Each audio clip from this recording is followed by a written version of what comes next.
Our topic tonight is secure elections. And the reason why I wanted that on our program tonight is because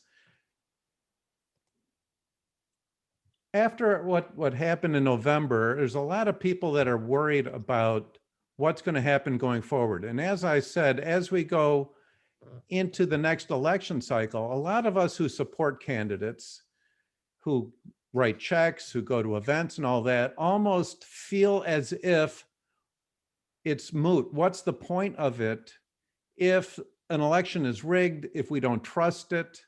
Why even bother with it? And there's a lot of sense of that out there. I hear it from the grassroots, and I feel that it's very important for our elected officials to give us a sense of confidence, to at least let us know that it's not for naught, that our elections are secure. And there's a lot going on with that, and we're very fortunate today to have a very good panel with us. We've got State Senator Ruth Johnson with us, who is the chairman of the Elections Committee in the State Senate. And there's nobody more knowledgeable about elections than Ruth Johnson, who is our Secretary of State. In fact, I don't even need to introduce her because she's probably got one of the best name recognitions of anybody in Michigan politics. She did a wonderful job with being Secretary of State. We've got her, and I think we've got her Chief of Staff, Garrett Wheat, who helps her with a lot of these things. And then fortunately also we have Tony Daunt, the Executive Director of Michigan Freedom Fund, who's been with us before. But I was wondering, Ruth, are you with us? Do you have your camera on? Are you, is your microphone on? I see you're there somewhere, but are you? I'm here. You're there, Ruth. I am. Hang on just 1 second. Sometimes this is a little bit. It's a little bit, and I excuse the expression, Tony, it's a little daunting. I'll bet you get that all the time, Tony. I've heard worse, so that'll work. Anyway, Ruth, if you'd like, we could start some discussions with Tony. But Tony, I'd say the Michigan Freedom Fund is doing some good work with trying to secure our elections, and I wanted to, you put out a newsletter recently that it deals with, I believe, a lawsuit that you're trying to purge a lot of the old, the voter rolls that were purged of dead people, that people don't qualify, were purged, and they weren't purged. What's the story with that, Tony? And what's Freedom Fund involved with on that? So I thank you for having me here. I'm always happy to join conversations like this, and you know, regarding this particular issue, and thanks for sharing our email update up on the screen for folks to see. If anybody isn't subscribed to it, you can just go to michiganfreedomfund.com and put your name and email into the little box there, and you'll start getting that, our Front Lines of Freedom, we call it, generally try to send that out every Friday. And this one was, if not this past week, a couple weeks ago, it was a recap of a lawsuit that I was the lead plaintiff in against Jocelyn Benson that was filed back in the summer of last year, 2020. And you were correct, it deals with voter registration and making sure that our registration lists are kept up to date and they're clean. Because as we know, having people on the QVF and the qualified voter file and our registration lists that don't actually live here, that have moved on, that have unfortunately passed away, that is an avenue for potential fraud. Now, it doesn't mean that every individual who's on this list is getting a ballot and it's being voted for them, but it leaves that possibility out there for somebody who has nefarious intent. And so working with a group called the Honest Elections Project last year, started about a year ago this time in 2020, we sent basically a demand letter to the Secretary of State's office pointing out that Michigan had a number of counties where the voter registration data just did not seem to match up with what could be expected based on population, census data, and kind of the national averages. For instance, Leelanau County was one that we pointed out. They actually had more people registered to vote in Leelanau County than the number of adult citizens living in the county. That's obviously a problem. That, you know, the math doesn't add up. And so it was that county, and it was, I believe, 15 others that were at or above 90% registration rate, when the national average was for 2018 around, I think, 70%, maybe 71%. And so we sent a letter to the Secretary of State and said, this doesn't add up. The math seems off. We're basically requesting you to clean these voter rolls and ensure some additional integrity and security in our process. They did not respond. In suits like this, usually you file a letter, and if you don't get a response within 90 days, you can file a lawsuit, which we did in federal district court. And of course, Secretary Benson and her staff and the Attorney General's office and others, you know, they poo-pooed it. Oh, you know, this is just a press release masquerading as a lawsuit.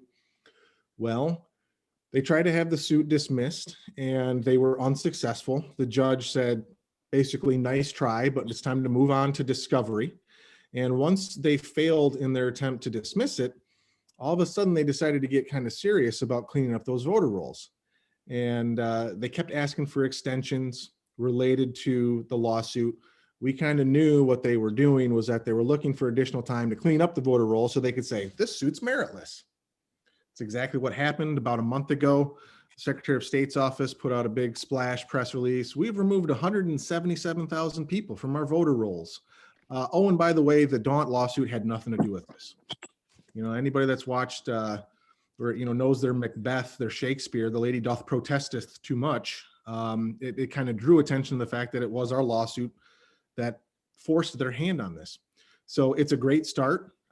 As a result of their action, we pulled we dropped our lawsuit voluntarily, but without prejudice, meaning that should they not continue to maintain clean voter rolls, we will certainly entertain going back to court to force their hand yet again. So that's kind of a quick overview, or relatively quick overview. You know, happy to talk more, but I don't want to.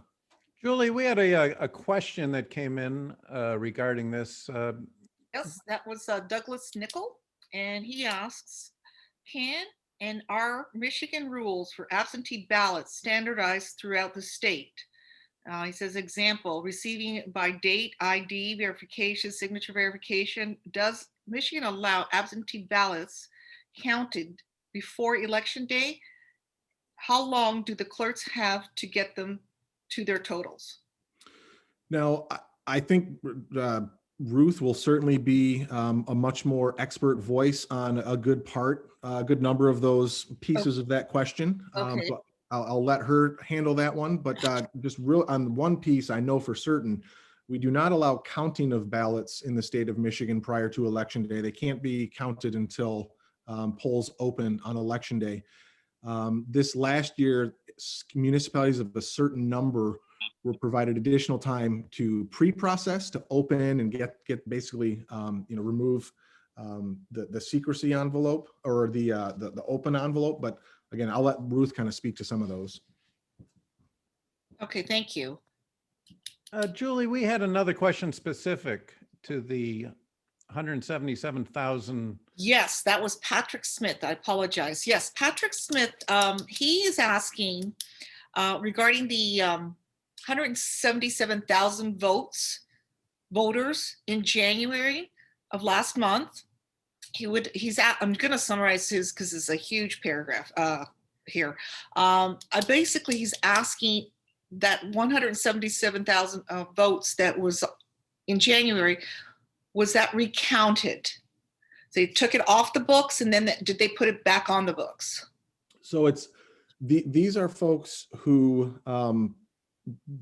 basically, because of our lawsuit, because of the work of my friends at Honest Elections Project, you know, we drew attention to the fact that there were numerous individuals on our voter rolls that should not be there. In addition to our lawsuit, we got that gift of Secretary Benson sending out the millions of unsolicited absentee ballot applications, basically to every registered voter in the state of Michigan. They since then admitted that at least 500,000 of those came back as undeliverable to the Secretary of State's office. And then there are countless others, I'm sure, where the person who lives at the home got it. They looked at it, they said, oh hell, I bought my house from this guy 12 years ago. Why am I getting an application for him? And they threw it in the mail. So there was a lot that drew attention to these unclean voter rolls. And so those 177,000 were those that they took the appropriate steps to remove them, and they should be off those rolls basically permanently, unless the individual, if it's somebody that's moved, for instance, they move back and re-register. Doesn't have anything to do with with the vote of November or any recount or anything like that. Okay. But it seems related to your lawsuit.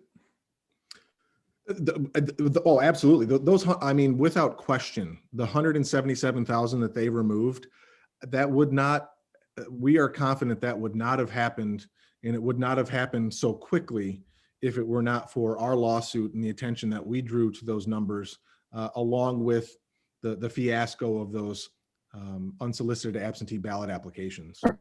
And that question that gentleman sent in, Julie, it also asks if those 177,000 were actually voted in November. And is there a way to audit it to see if those names are on those ballots? Can we audit those ballots? That's what his question was. And Ruth, are you on board yet? Are you able to get your camera going? Yes, can you hear me? I can hear you, but I can't see you. Well, that might be good.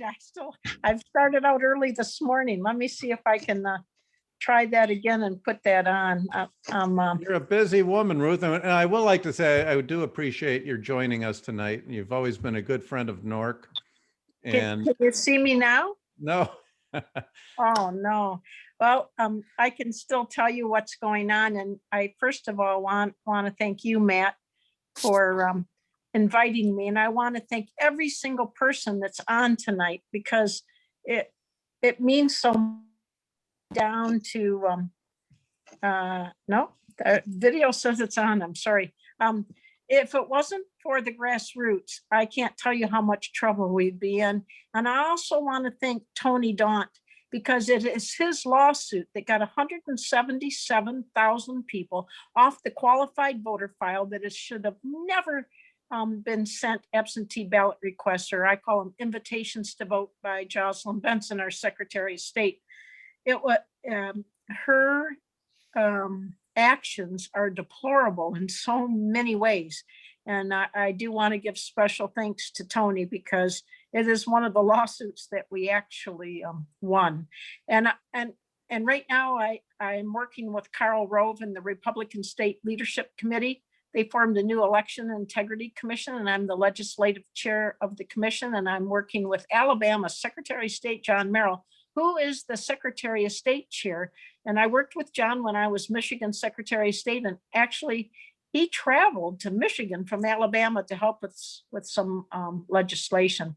So we're pulling together some of the best practices in election laws from states all over the country. And this will help legislators across this country who are looking for improvements to our election practices to ensure integrity. And I've also been working with Jason Sneed and the Honest Elections Project.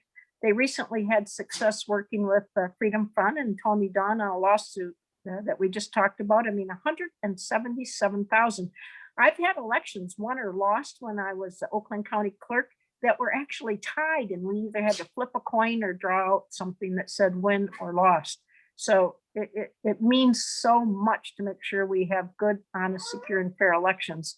And Honest Elections Project also helped my fellow former Secretary of State Terry Lynn Land and I in a lawsuit to make sure Michigan law was followed, that the ballots had to be received by election day in November to count. And that's so important. And I appreciate everybody that worked on that.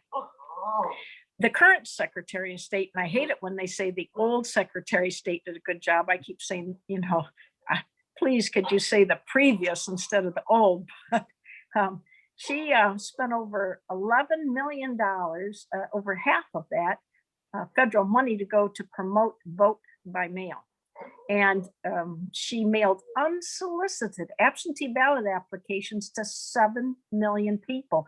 Over 800,000 are not qualified to vote in Michigan, and she knew many of them had to surrender their driver's license. So, there was a previous court decision for the clerks, who are generally the ones that send out the absentee ballot requests, that they could not send unsolicited ballot applications.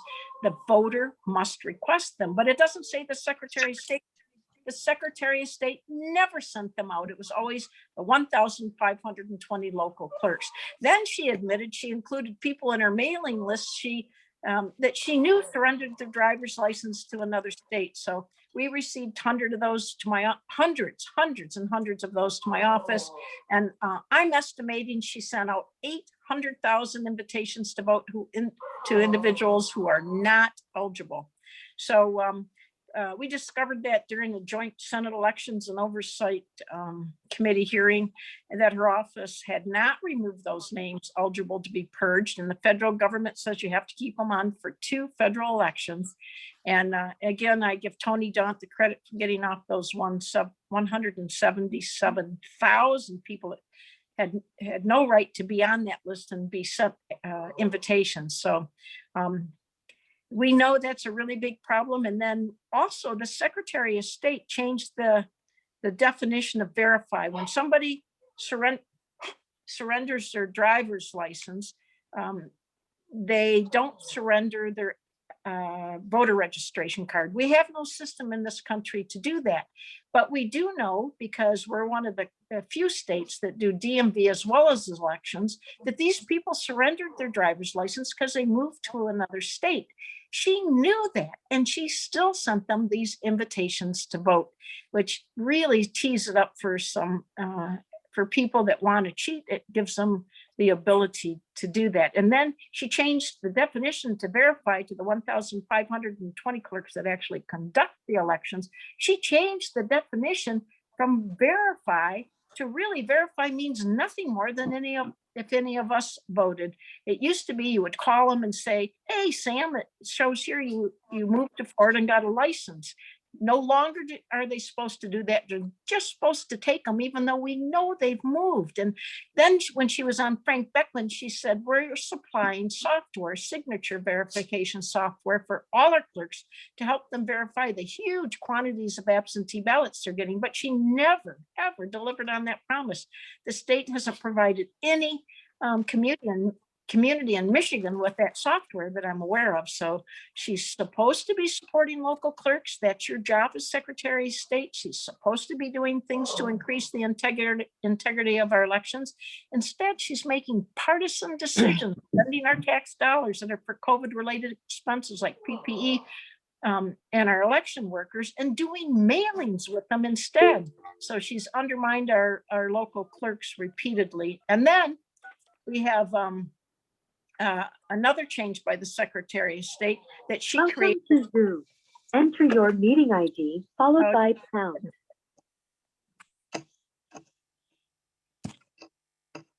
I don't know who's that was. I'm still on. I'm sorry. You're still with us, Ruth? Okay, we still don't see you though. Okay, I'm sorry. I just want to finish with the Secretary of State created an online absentee ballot application that's not authorized by law.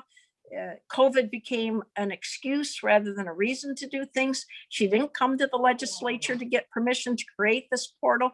Michigan law says that a person must sign, that's in quotes, must sign their application, or a clerk cannot issue a ballot. She says the online form met the requirement because it took the people. Ruth, we lost you there. You lost your audio now. Anyway, I guess the question to you, Ruth, is you've highlighted a lot of things that are irregularities that might be illegal that happened in the last election. What is being done to secure the upcoming elections? Are you still there, Ruth? Garrett, are you with us? Hello, Garrett. Garrett is Ruth's chief of staff. You there, Garrett? I think I am. Is that, oh, Garrett is, Garrett Wheat is Ruth's chief of staff. And I understand you're very knowledgeable about these things. Can you, okay. I was having a little technical difficulty too, so I apologize. I was trying to fix that. Can you hear me good? We can hear you and we can Okay. finally see you. And Yeah, I don't know, are you with Ruth right now? Are you in the same office? Or? I am not. I am not. I am in Lansing. I actually was just on a meeting with the group that Ruth mentioned. We're working with Carl Rove and John Merrill, and kind of got caught in the office here. But I did see. I know just from your previous discussion. I'll add one thing that I know. Tony was talking about his lawsuit. And I saw a question on the chat there about the 177,000 people. Those people would not have voted in November 2020. But the concerning thing is, part of the reason that Secretary Benson probably didn't purge those people was intentionally so she could mail them all that absentee ballot application before she purged them, because a good deal of that, I don't know an exact percent because she didn't break it down, was it 50%, was a little more, a little less, should have been purged back in early 2019 when she took office. How the system should work, and when Ruth was there, so we may have gotten Ruth back, Go ahead. is when we put people into what we call a countdown file. By federal law, we have to keep them there for 2 federal election cycles. And if they don't have activity, then we can remove their names. And the way you get in that countdown file is through the interstate cross-check, which not all states participate, about 60% of states participate. And we would see something like, you surrendered your license to another state. And that's a pretty good indication you don't live here, probably shouldn't be voting here. And so after the 18 cycle, when everything was done, like this week, they're wrapping up the audit on November 2020. It's what, February of 21.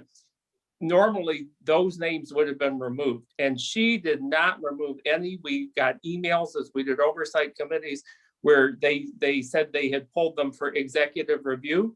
And they did not purge any of those names after the 18 cycle that normally should have been purged. And then all of those people were mailed applications to vote.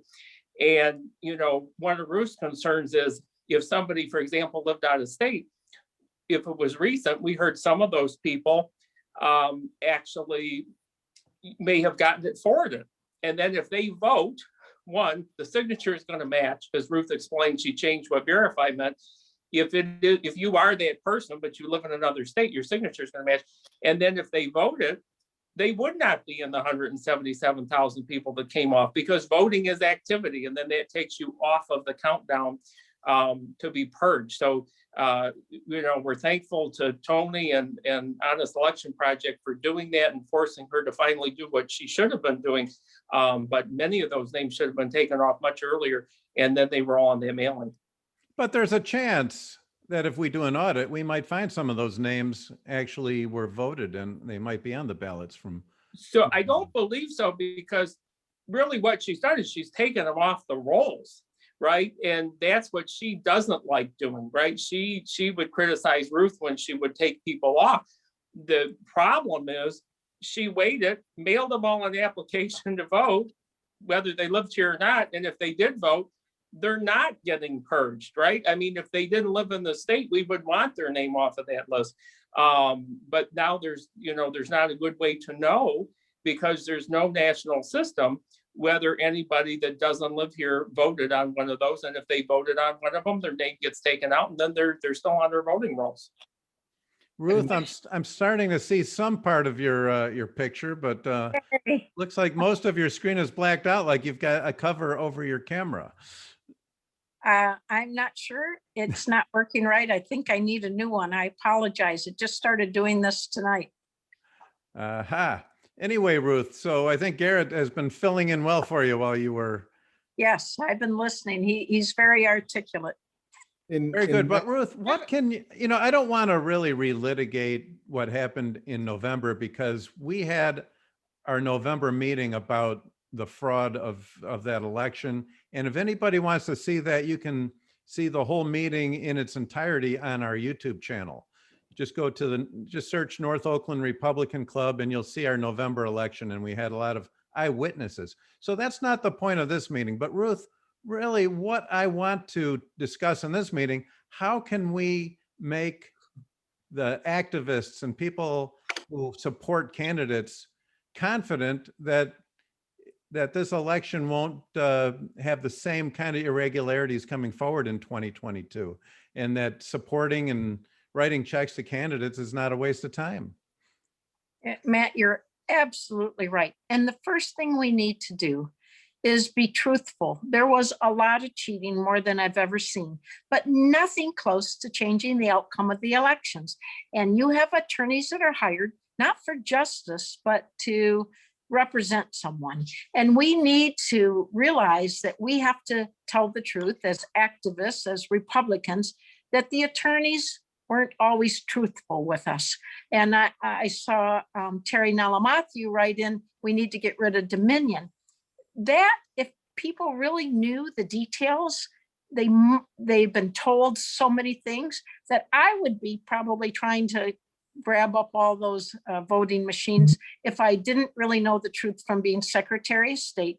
When they got approved, it got approved under the Trump administration. We have 3 different companies. And when they hand counted, because I always required and then had a law made when I was there, you must have paper backup. You know, it's a renewable resource. And if we're going to use some trees, this is a great place to do it. So the fact is when they recounted those ballots up in Antrim County, they were 12 off. Some of them were off because people circled or put an X rather than filled in that little teeny oval that there is. So it was very accurate in Antrim County using the paper backup.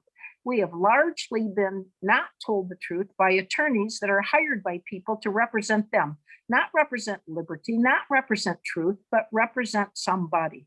And so unfortunately, we have a lot of things that are out there that aren't true. And we also have a Secretary of State that changed things last minute, made it hard for our 1,520 clerks who changed the rules, or I would say the laws, without going through the legislature. So you add those 2 things together, and you have a lot of people that think that there's no integrity in elections.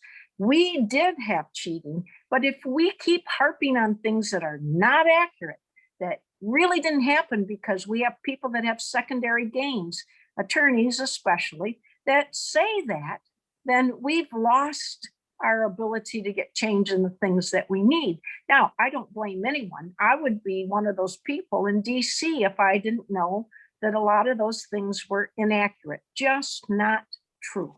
And because I've been the Oakland County Clerk Register of Deeds, and that's the 2nd largest county, and because I've been Secretary of State, I know that they're not true. And I have to give my Chief of Staff, Garrett, who came with me from the Secretary of State office, a lot of credit, because the 2 top attorneys plus Peter Navarro, they wanted to talk to us, and it was last minute.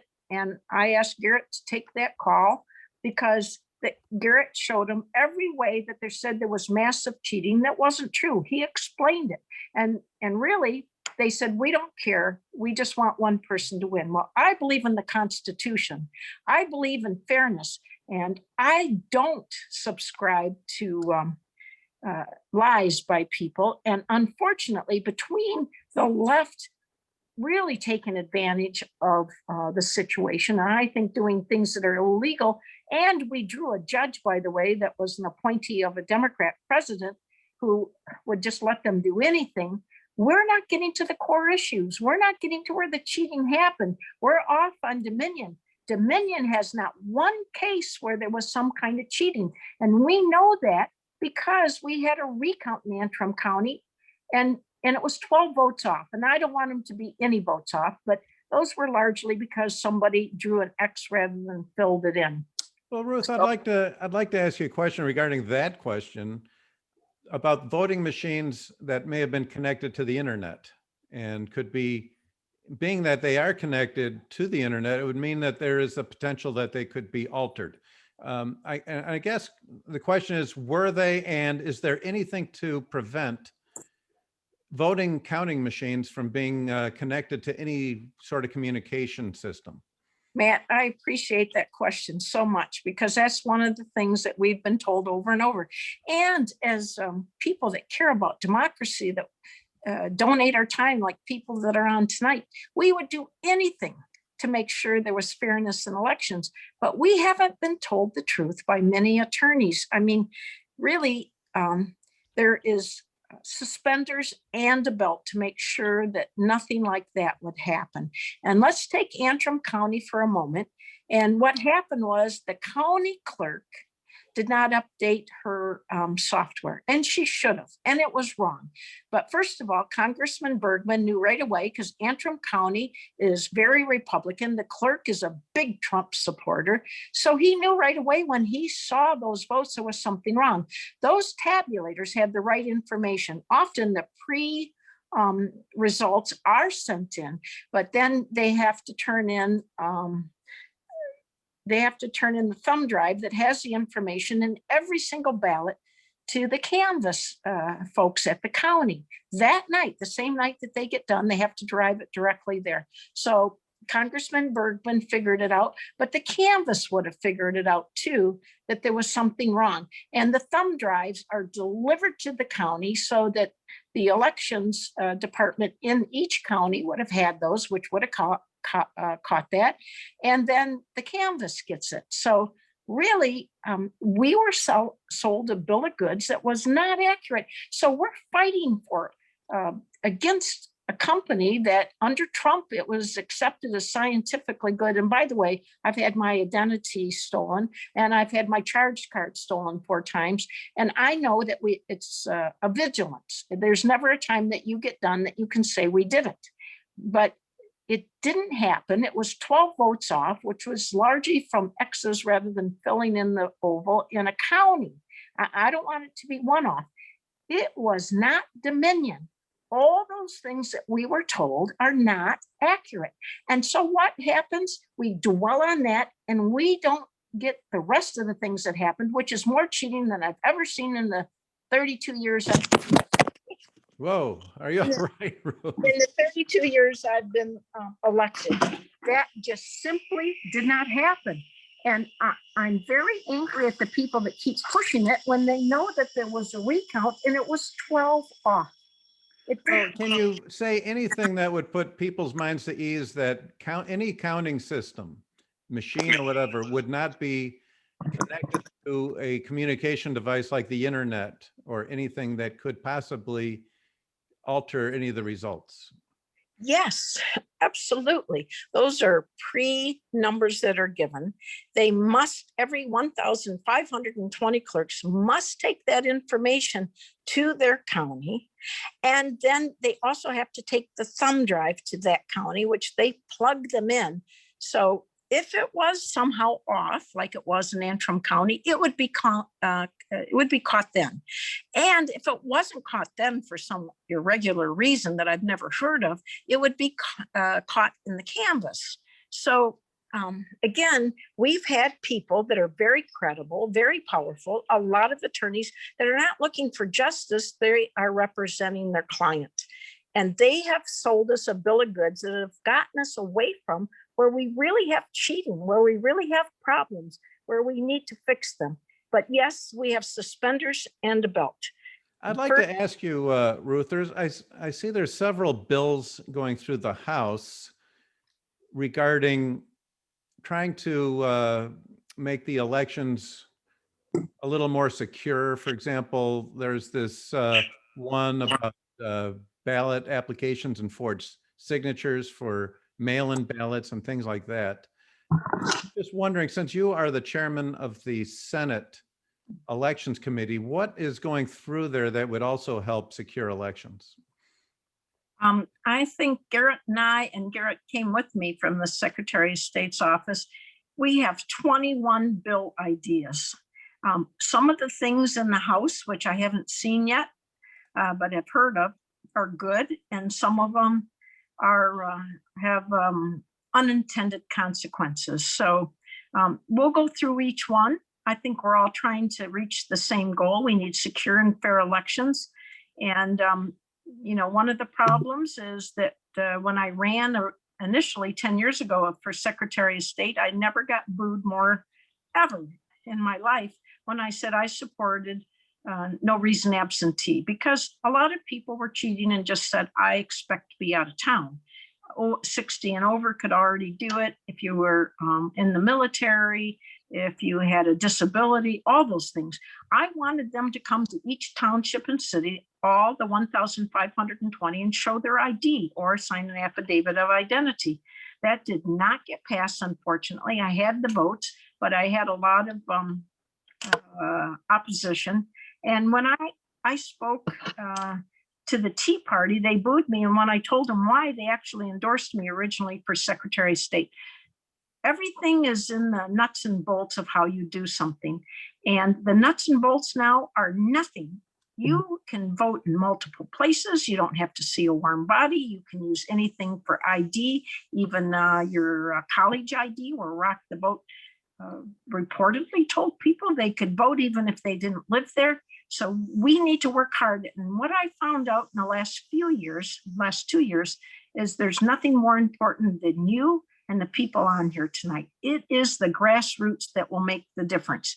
I'm having a very difficult time since I was Secretary of State to be able to get change in a way that did have integrity. I'm having a hard time now. And it is only the grassroots that really pushes for the right thing. So I look forward to working with you and everyone else on this call to get that. And I'm very happy to say that Carl Rove asked me to serve on this committee for all of the United States. We'll put together what we can. And I would suspect that whatever Garrett and I put together as bills, that some of them won't pass, many of them won't pass. We'll need the grassroots to take over and try to get things through a ballot initiative. Julie, you're getting questions. I'd like to remind everybody that we've got your microphones and cameras muted.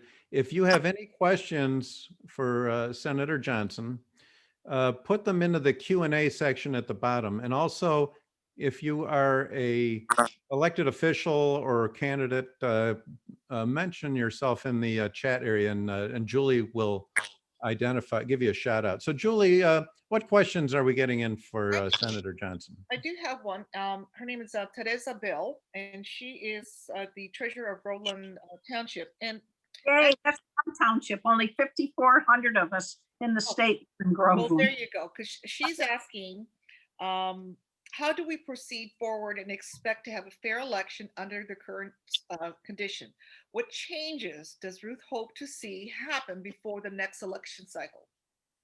Well, because Garrett came with me from the Secretary of State's office and he has great legal depth, we have 21 changes we think we can have made.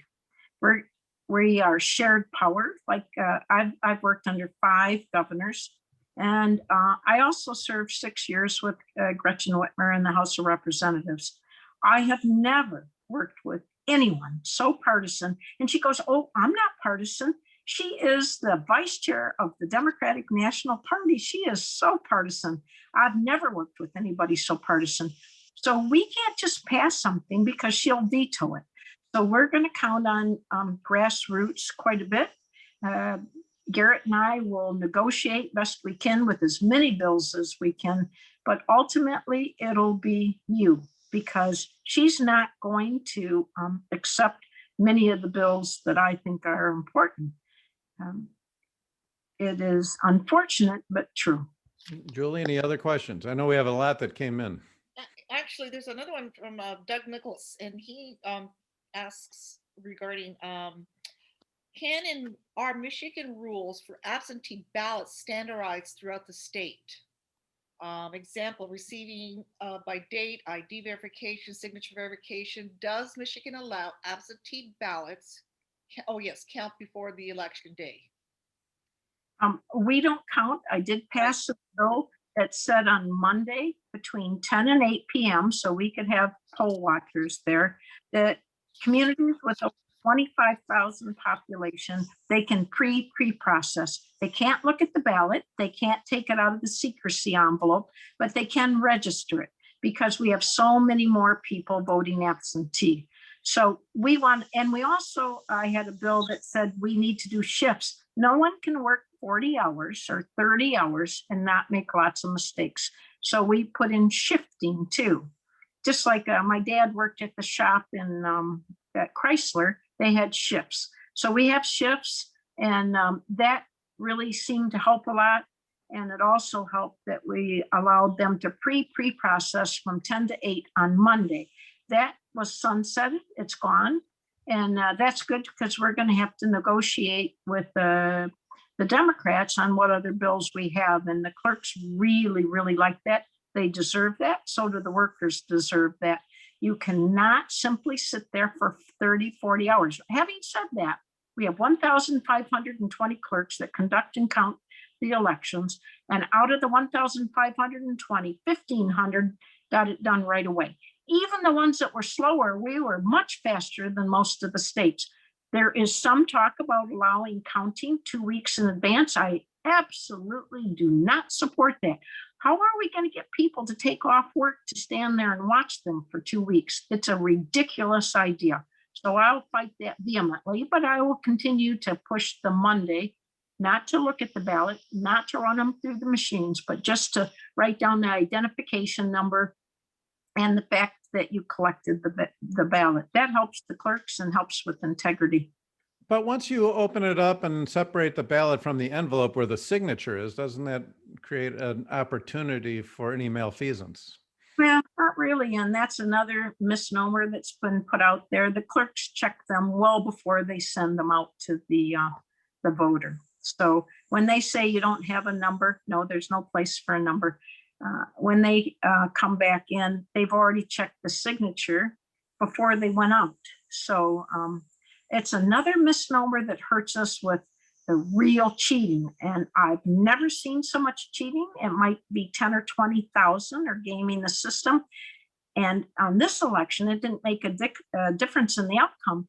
But we are a very close state. We have very close races. And unless we concentrate on where the real problems are at and fix them, I don't know how we're going to lose, how we're going to win any more elections. I think they've done a great disservice to us when very powerful people or knowledgeable people have told us the wrong information, because I could see myself in Washington, D.C.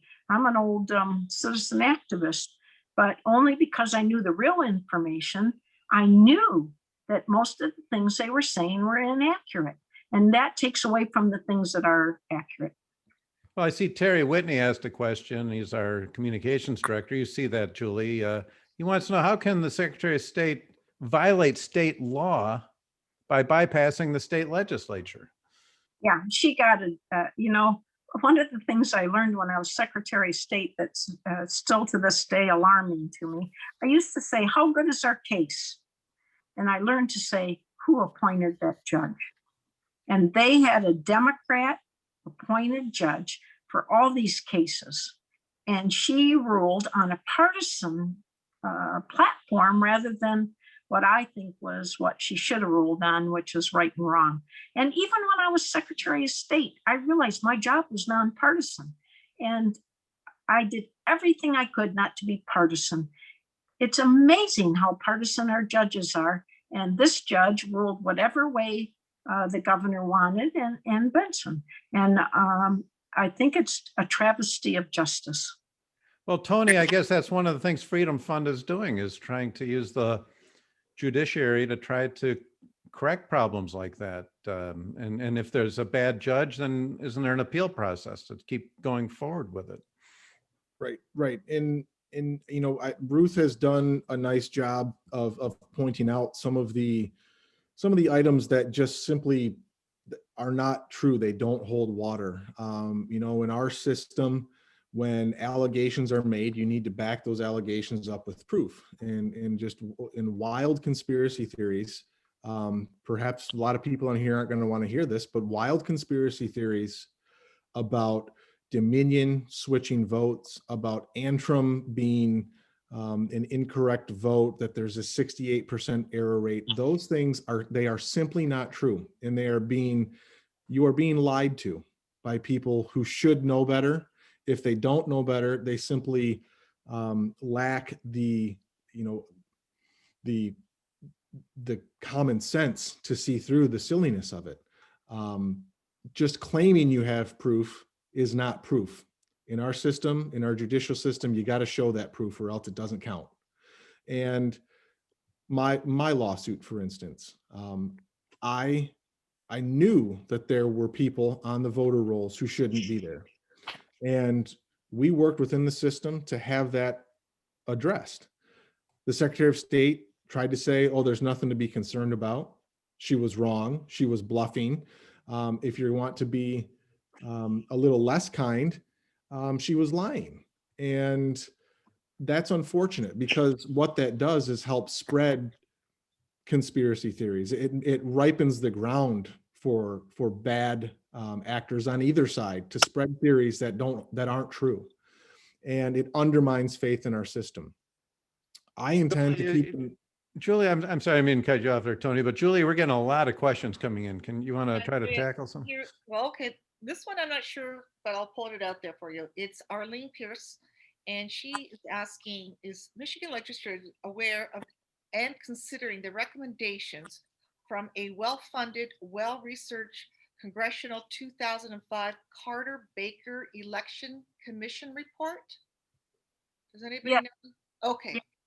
But you have to realize, even though Jimmy Carter, President Carter, recommended not for mail-in voting, that in 2018, because Michigan didn't pass a proposal I had that would have been online with Ohio, 37 states had it.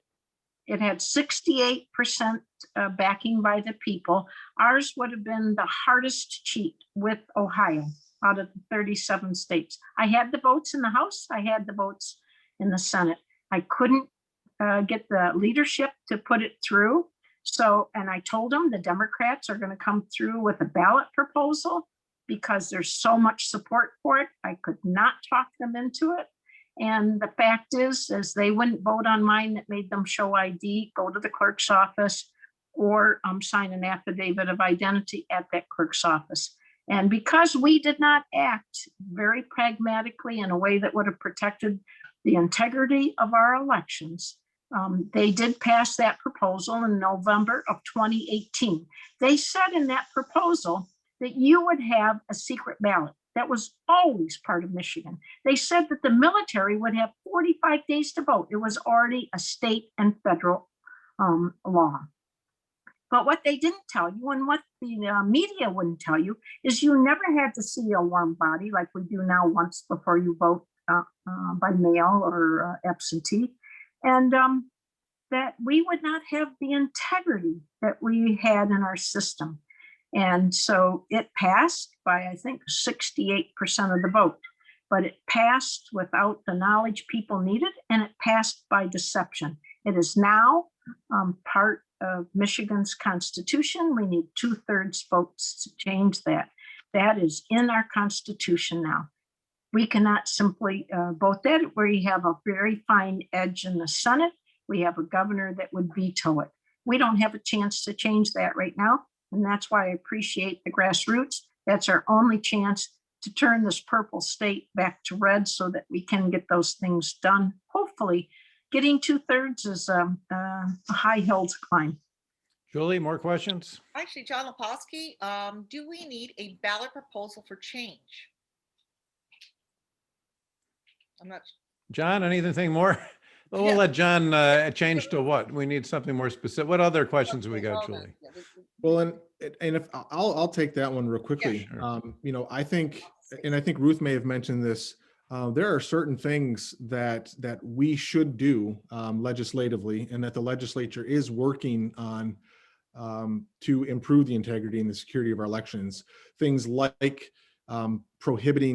specifically prohibiting the Secretary of State from mailing unsolicited absentee voter applications.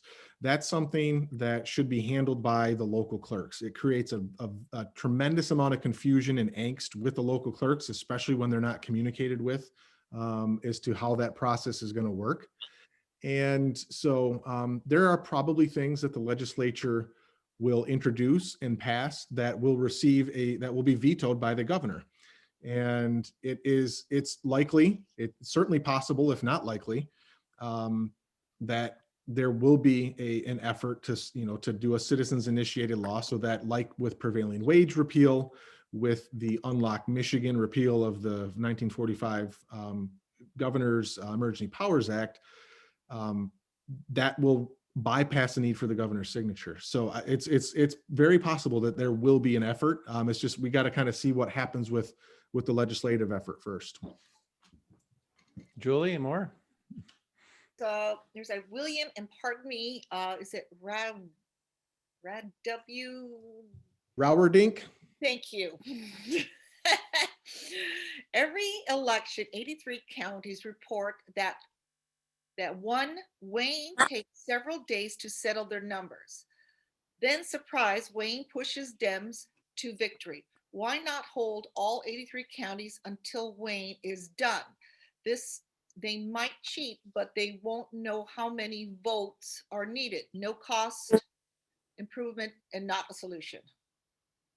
Well, first of all, the polls close at 8 o'clock. If you're in line before that, you can vote. Wayne County has the largest population in the state of Michigan. You can't look at a county that has Antrim that has less than 17,000 voters and hold them to the same par. I mean, just Detroit alone, which is part of Wayne County, that has 1 million voters. It takes longer. Unfortunately, Jocelyn Benson, our current Secretary of State, put over half of the $11.4 million into mailing. She did buy some new machines that are fast counting and envelope openers that are automated, but not near enough. If they had enough, even if you have a large quantity, you can get it done. But this Secretary of State is the first one that we've had, from Richard Austin up until myself and everybody in between, that is the most partisan that I've ever seen. And I prided myself in not being partisan, because my job was to make sure whoever won, not to skew anything, not to give an advantage. This Secretary of State is I consider her an operative for the Democrat Party. She got almost $1 million from out of state. Do you think they cared about whether our elections were really on the up and up? If they really were nonpartisan? Not at all. And so we're dealing with a Secretary of State is the most partisan I've ever seen in my lifetime. And it's an uphill battle. And again, it will be the grassroots that help us. I'm seeing several questions regarding people that are there to audit the absentee ballots, like we saw at the TCF Center, how that many people were prevented from getting close enough to see, how Republicans were sort of issued out, that there seemed to be a disadvantage there for the Republican poll watchers. Is there anything that can be done legislatively to prevent something like that from happening again? Absolutely. And I have a bill that we're working on to do just that. The question will be, will the governor veto it? And again, it will be you, the grassroots, that write letters, that make it high on the priority list. It will make it in the public, that will make it hard for her to veto. If it's just a few of us pushing it, we lose. It is only with the grassroots that I will win. And if she thinks it will hurt her, that's one of the big things I've noticed, is she governs by how it impacts her. So I will be calling on all of you to help with the bill that we're working on right now that will do exactly that. Okay, and what can we do to help you? Is there a number to that bill, anything, or is it too soon to start pressuring our legislators for that? I don't have the bill number. I have the concept, and we've sent them in, and then we have attorneys that write those bills. And Matt, I'll get it to you as soon as we have it. We have 21 of those kinds of bills that make sure we have secure and fair elections. And we'll get that information to you so you can get it out to everyone else if that's okay. Absolutely. We would love to follow up on that in our newsletter and on our other sources of communication, because we want to support you to try to make our elections more secure. And when you say that the grassroots are helpful to do that, it pleases us to know that maybe we do have a voice, but a lot of us are very frustrated right now. Julie, more questions? Hold on a sec here. Lots of comments. I'd like to also say if there's any elected officials or candidates, let Julie see your name in the chat section. She will give you a shout out as well. And I see people are raising their hands here. If you have a question, send it in and Julie will read it. Right, Julie? Yes, just keep going. All right. Hold on a sec. I apologize. It's just I've just noticed quite a few comments, and I'm just trying to find some valid questions. Actually, I do have one here from MTA question. MTA just shared a piece of news that local townships have been given the opportunity to have someone from the Citizens District Committees join their board meetings and to give them 2-3 minutes update of what's happening with the redistrict committee. Should we request from our township or have someone share this information? So, Yep. yeah, I think it's always helpful for folks from our side, from the right, from conservative, to hear about this commission and to be engaged with it, to know what they're doing, to be ready to talk about what you believe an important community of interest is, which in my mind would be the city or the township, the county you live in. What more community of interest can there be than the boundaries that you've chosen to live within? I would also caution that, even depending on who they send, even if it's a Republican, they will have a certain mindset about this commission. You may consider bringing somebody from outside the process to speak as well, not to crap on the process per se, but just to make sure that all sides are heard and that that they've got a method they would like to pursue. We need to make sure that our voice is heard at these meetings, because the League of Women Voters, not politicians, Democratic activists, they're all already paying attention. They're ready to go. They're going to be at these meetings. And if they don't hear from our side, it'll be as though we don't exist. I see Commissioner Bob Hoffman has joined us. I just want to give a shout out to Oakland County Commissioner Bob Hoffman. Yes, Judith. Bob Hoffman is my commissioner. He's the best commissioner I've ever had. But I do want to make sure people understand, because we in politics use acronyms all the time. And sometimes I don't even know what they mean after 32 years. I just know what it kind of is. But MTA is the Michigan Township Association. We are largely conservative. MML is the Michigan Municipal League, which represents cities. They are largely liberal. And then MAC is the Michigan Association of Counties. And it's kind of a mixture. So when we use these crazy acronyms, you need to call on us to let you know. MTA is generally our friend. They believe in local control and they generally are conservative. MML, Michigan Municipal League, represents the cities. So just so people know when we talk what we're talking about.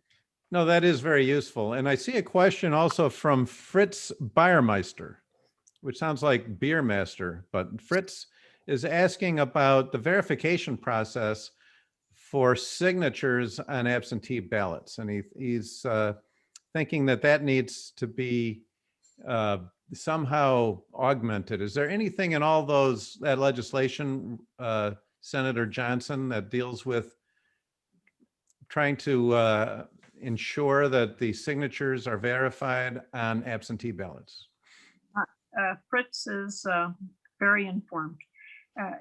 You had Benson go on Frank Beckman and say well before the primary that there would be a computer system set up with software that would look at those signatures.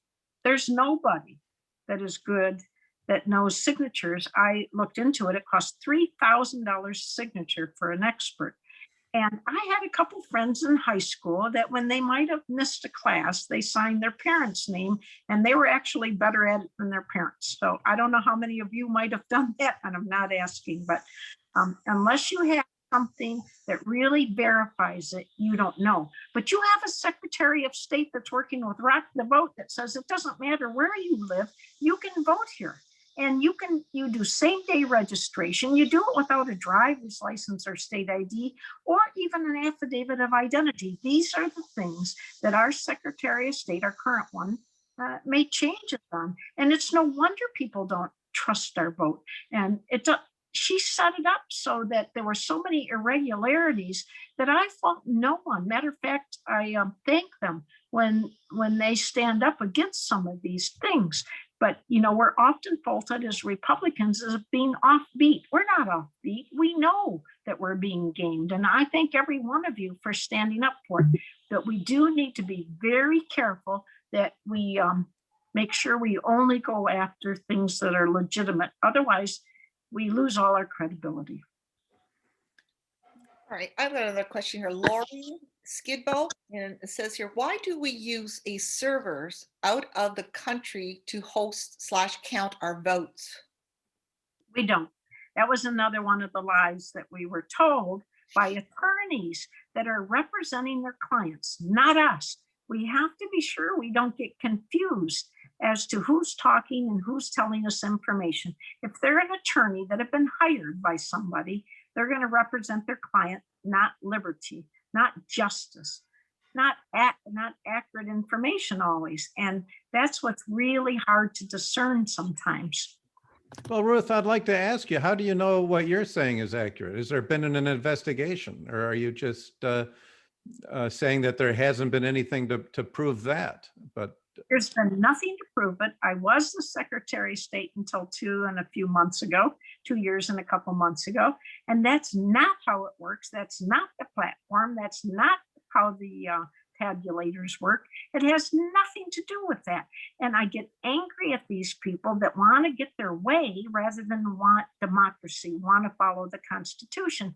And I just have so much admiration for people that care so much that they think that might be accurate because all these people with credibility told them. I thank them because there's many people that wouldn't get involved, but I also caution them that we have been given a lot of information that's not accurate, which then we lose all of these things. I've never seen so much cheating in 32 years I've been elected. We have so many things. We have hard information and we can prove. And all of that's been like up in smoke because people are fixated on some other things. And I would be too if I hadn't been the Oakland County Clerk, Registered Deeds, and Secretary of State. So again, I thank them, but we do need to unite on the things that are accurate. Ruth, you're speaking about some things that are accurate that you're very concerned about. Can you sort of list for us what those things are? Maybe the top 5 of them that you are the most concerned about? Yes. A few months ago, I asked the Republican Senate to do a number of things, and the leadership has not been overly helpful. And even when they put together somebody to subpoena, and I did subpoena the Oakland County Intermediate School District, first person in over 80 years, and our Oakland County Intermediate School District Superintendent was hiding over $225,000. He made over $400,000 a year, and he had contracts to sole source entities, including the Sun, that paid $3,800 an hour per person. So I have experience, and I made it work. I wasn't allowed to have that as chair of elections. I'm very disappointed to this day, but I didn't, so I go forward where I'm at. So I did write a letter, and I did ask for a forensic analysis of records to include examination of items such as mismatches between absentee ballot numbers issued to voters and those returned. We need to look at the change log in the computer as well as stubs by the absentee counting board and reconciliation to recorded voters. Any evidence of adjudication bias? We were told that in one of the communities, when people voted, like you get coffee on them or they get torn, then you have a Democrat and Republican recreate that ballot so it can go through the machine. We were told, and it's very credible, that they only adjudicated those that voted the way that they wanted. There's specific allegations from affidavits and testimony that there were sequential ballots appearing with the same signature in one place over and over. I really need to know about that so we can stop that in the future. And we asked for the number of records which were held for executive review that would normally be purged from the qualified voter file.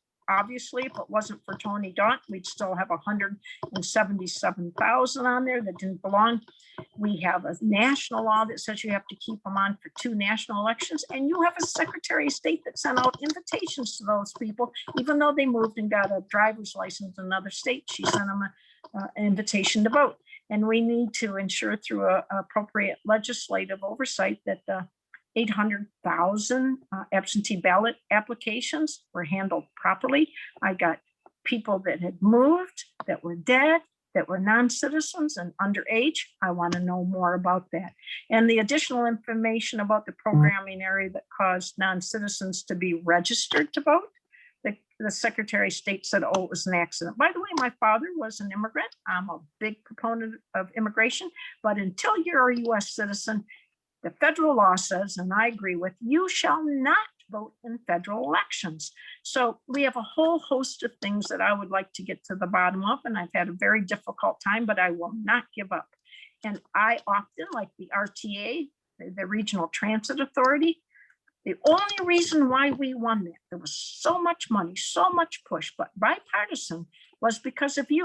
It was because of the grassroots. And I'll be calling on you again. I can tell I've never been so frustrated in the 32 years that I've been an elected Republican.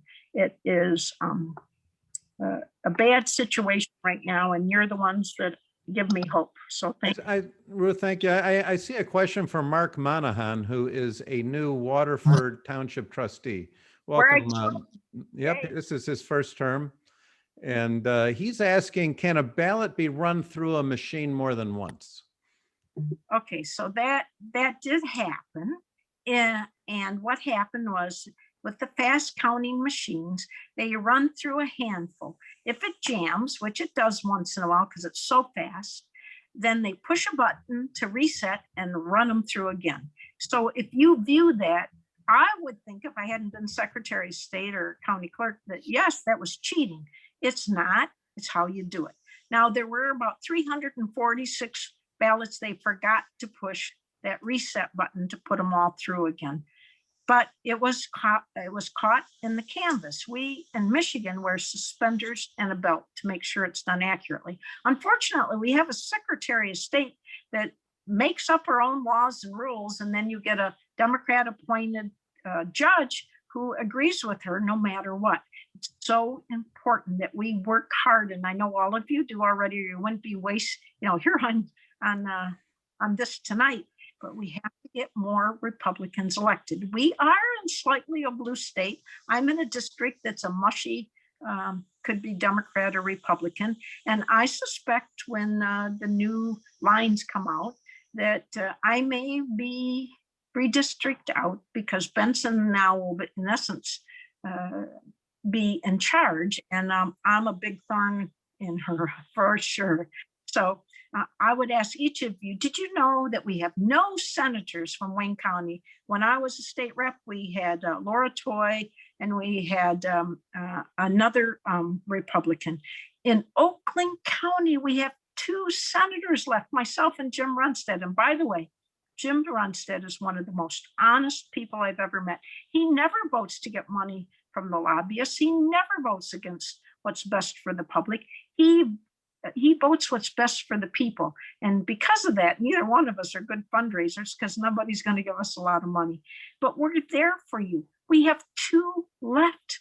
That's not much. And Wayne County We have none left. So we're going to have to work really hard. We're going to have to row the boat together, and we got to bring this party together. And the worst thing we can do right now is listen to people that have a secondary gain to tell you things that are not accurate. Because I know everybody on this call tonight have a good heart. They care about America. They care about honesty, but we've been misled. And then you combine that with what the governor's done and what the Secretary of State's done, we're in trouble. Unless we get together and row this boat together, we're going to be in extra trouble. So I would ask all of you, we're paisley, we're checkered, we're striped, we're polka dotted as Republicans, but we now need to come together more than ever.